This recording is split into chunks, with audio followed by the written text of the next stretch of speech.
Hello everyone. Road safety, your responsibility. I am Sanjay Rampal. You are watching podcast.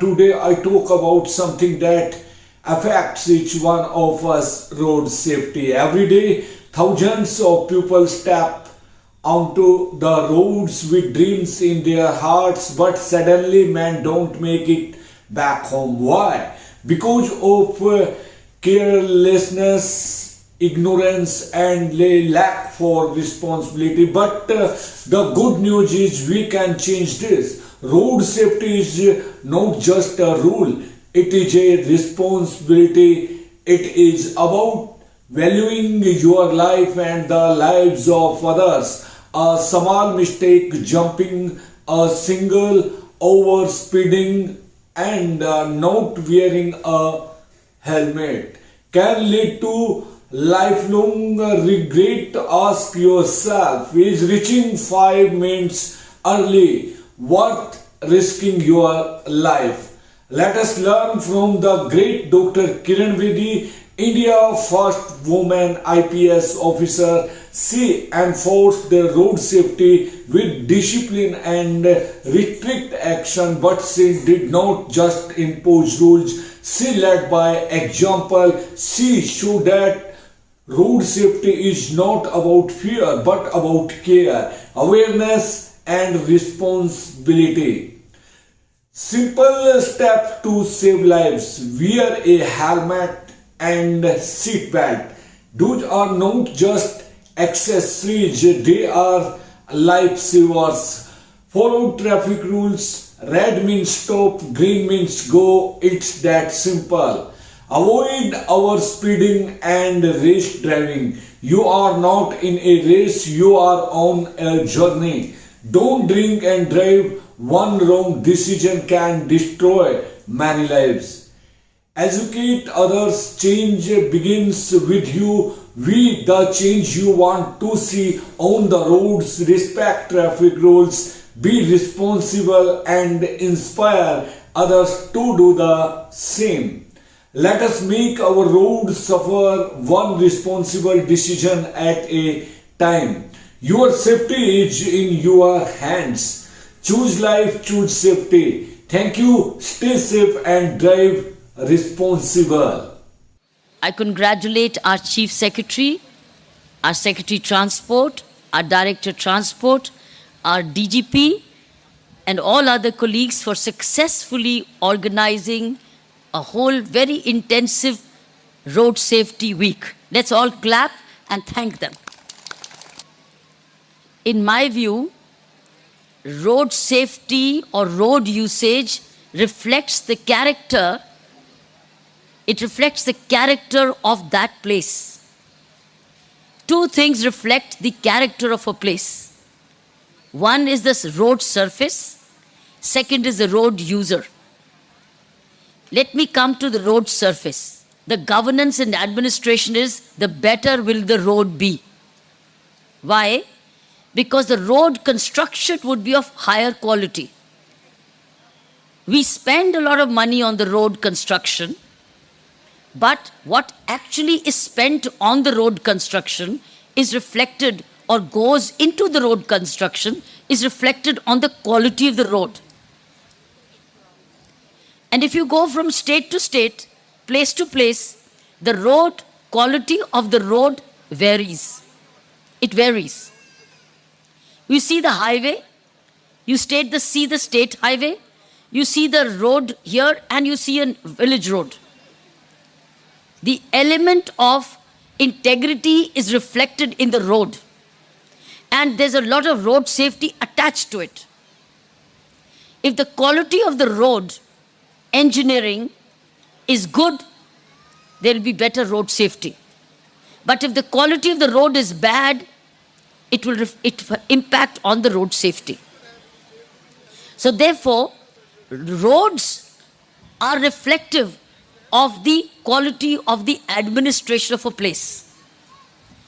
When you go to the Western countries, you see very good, clean, safe road. How many of you have seen that? How many of you seen clean roads, broad roads, thick roads in the West? How many of you seen it? Raise your hands. How many have seen it? Thank you.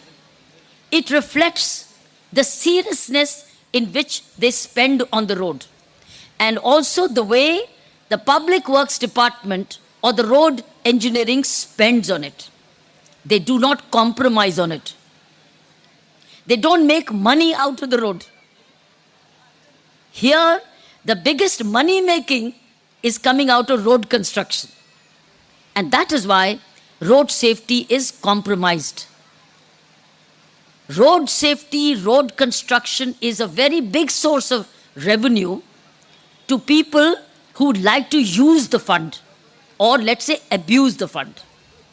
Whereas it is so well used correctly for road safety in places where they want to.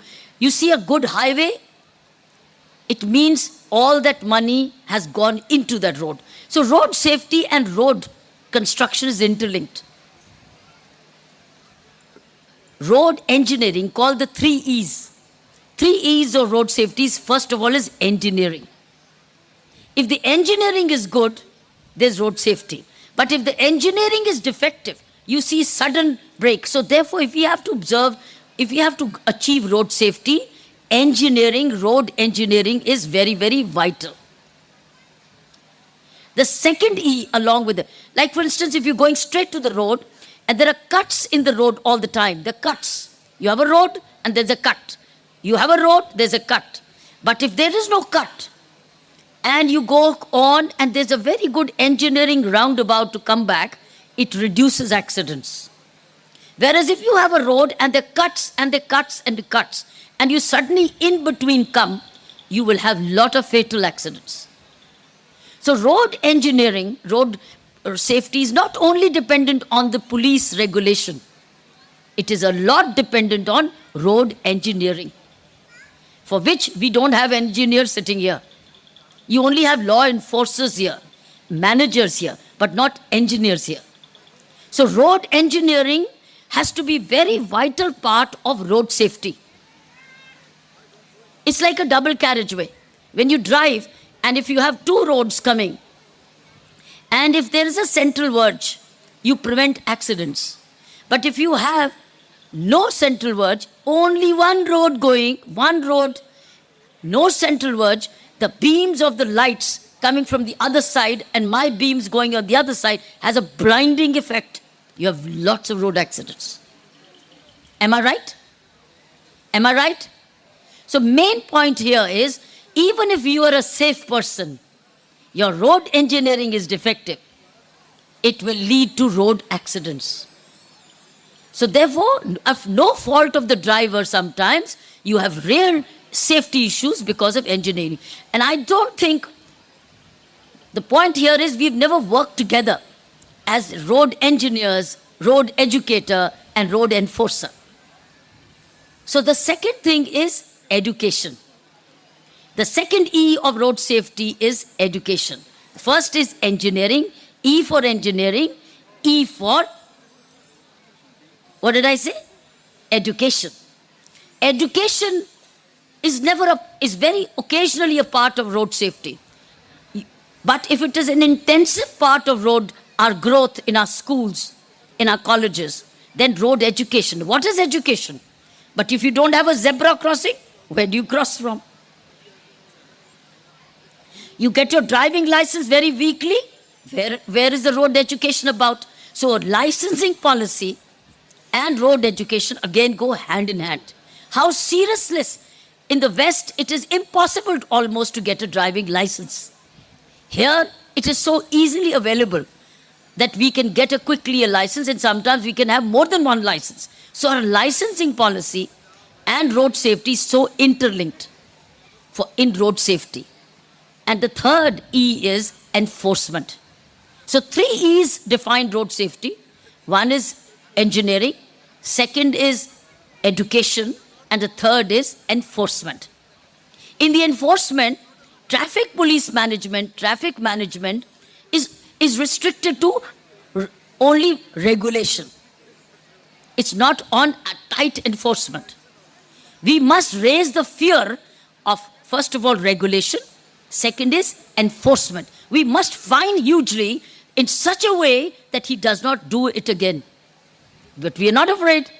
I can pay 100 rupees all the time, 200 rupees all the time. But if I have fined 5,000 rupees, 10,000 rupees, then I'll think twice before committing a violation. And therefore, our laws on enforcement are very lax and weak. They've been weak all the time. Earlier, you could not even find people on the spot. If I go back to my Deputy Commissioner of Police traffic days, many years ago, I remember we used to do a challan on paper for signal violation. And my police constable used to give a challan to the person. And that person used to tear it off. Say, here's your challan, take it. Take it. So I used to say 100 challans a day. And we used to have 100 challans for Motor Vehicle Act, whatever. Many of them used to tear it off and give it to the police constable. It made no difference because it had no effect. Paper challan had no effect. Then came the spot prosecution during that time, that you can collect, or there were mobile vans, mobile magistrate vans. You could fine and get the spot. It started to have an effect. But the challan money was very low. It was very low. With the result, it still wasn't effective enough. Like, for instance, drunken driving. Drunken driving offense is not as punitive as it should be, because drunken driving means killing a man by negligence. It's not by intention, but negligence. That you're drunk and you drive recklessly. So it's killing a person by negligence. And it's a rash or negligent act. And it almost becomes bailable at some time, soon enough. But the person is killed. Father is gone. But it is a death by negligence. And the fine is not scary. That's why children died. The other day, day before yesterday, in Hyderabad, SP traffic, DCP traffic has started. He arrested the parents of the minor children. Minor driving the vehicle, their parents were arrested. Day before yesterday, this was a radio news. Any minor who was driving the car, their parents were traced and they were arrested and sent to jail. Now that made news. That made news. Where the minor was sent to juvenile home, parents sent to jail. Isn't it? Isn't it? Has this happened in Pondicherry? Have you heard about it? I'm asking you, have you heard about it? Or are you not understanding my English? Have you heard about it in Pondicherry? No. This is what we need to do. We need to do that. To me, this is enforcement. The third E. Enforce in such a way that they will not do it again. Not enforce in such a way that it's easy, okay. Enforce in such a way that you say, okay, never again. So I would think the road safety campaign in Pondicherry should lead to a message that rule of law prevails in Pondicherry. You are caught, you will pay the heaviest fine. Heaviest fine, so that you remember that you will never do it again. Pondicherry, as a union territory, has a very high rate of accidents. As our Chief Secretary was saying, helmet is still not a habit. It is an option. Whereas under the Motor Vehicle Act, it's mandatory. Under the rules, it's mandatory. But it's still an option. And you have maximum accidents because of head injuries. So it's time that we say helmets have to be worn for your own safety. But it's also mandatory. Another serious thing which I've noticed is many vehicles are not insured. They don't have a third-party insurance. So when you kill somebody, there's no insurance. No insurance for the other person. So how is that person going to be compensated? Under the Motor Vehicle Act also. So friends, message for Road Pondicherry is that fine must be scared of. You must got to be afraid of being fined. And the fine should be heavy penalty. Confiscation of the vehicle. Maybe arrest of the person. If there's a minor, trace the parent and arrest the parent. Because when the minor is driving, and the minor is driving recklessly, then the vicarious liability, and according to the law section 180, the parent is liable. And that's what Hyderabad police did. I would urge my law enforcer, particularly the Director General of Police and all our SPs of traffic, inspectors of traffic, sub-inspectors of traffic, that this Road Safety Week should take us towards heavy enforcement. We have made awareness for 7 days. 7 days all about road safety has been spoken about. If we have to lead it to an advantage or towards better road safety, then you must lead towards tighter enforcement. And enforcement is when you have found out not have insured vehicle, or a minor is driving, or there's drunken driving, at least these three should be very heavily fined. And the vehicle should be confiscated. It should be detained so that he understands that he has to be without a vehicle for some time. And including, if we have to reduce fatal accidents for the benefit of the self, road helmet has to be made compulsory. When you are going for any reason, whether it's registration, you are served a helmet. You are buying a vehicle, you are getting a license, you have to have helmet if you don't have a helmet, so that you get it straight away at that place. These, I think, are things for which road safety weeks are meant to be celebrated. Engineering issues, education issues, and enforcement issues. How do we build education? How do we improve our engineering? And how do we improve our enforcement? And since enforcement straight away, at the moment, what is sitting before you is enforcement. Engineering, I don't see engineering sitting here as chief engineer, who's public works department who builds the roads for us, or the municipal roads who make the municipal roads for us. They're very, very risky, and they're not engineeringly cleared at all sometimes. It's not 3 E's working together. School principal, chief engineer, and the traffic chief. They don't 3 sometimes work together. You need to work together. School principal, road engineer, and the SP traffic. 3 need to work together.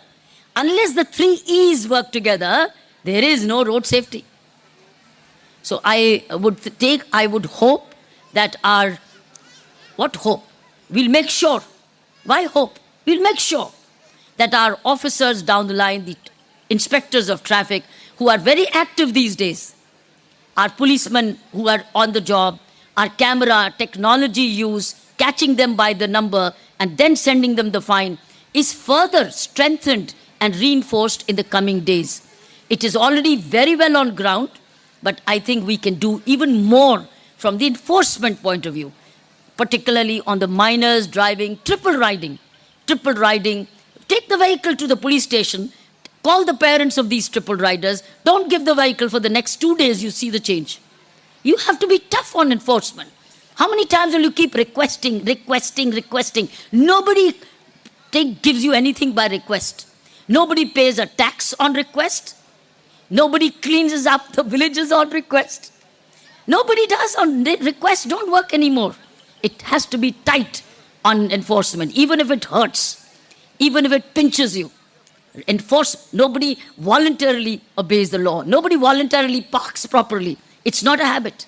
So therefore, the burden on enforcement has to be very, very high. And our men and women who are on enforcement should be thoroughly educated on these laws of enforcement, and things will be better. Hopefully, Puducherry will be safer driving, better driving, more regulated, and more road space available for people to market or to drive or to walk.